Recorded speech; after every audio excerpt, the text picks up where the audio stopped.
It began like any other family dinner. My older brother, my parents, and I were all seated around the dinner table. The same questions were always directed towards my brother and me.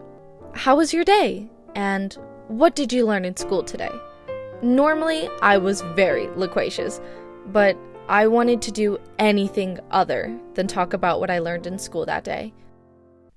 In my 3rd grade class that day, my teacher's history lesson focused on America's involvement in World War II. And for the first time in my life, I heard about the bombing of Pearl Harbor.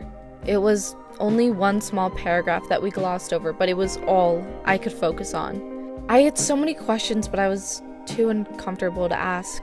As the only Japanese kid and one of the few biracial kids in my class, I could feel my face getting hot, and all I wanted to do was hide.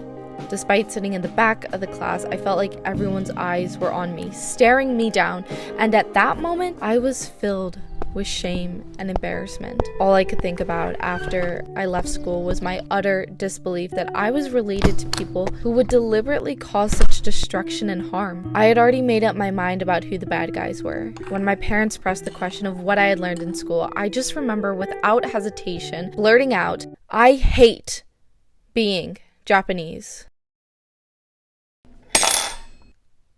And silence fell over the kitchen.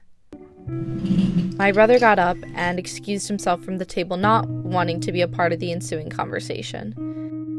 There I sat, across from my parents. My parents had always been gentle and approached the situation with all of the love and compassion they had always had for me. Before they said anything, they wanted me to elaborate and explain why I would say such a thing. And then, my dad went on to explain the other side of history.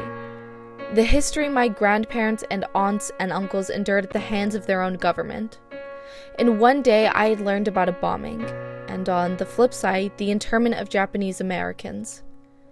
My mom chimed in to explain to me how lucky I was to be a part of 2 rich cultures, and that I came from a background of people who love me.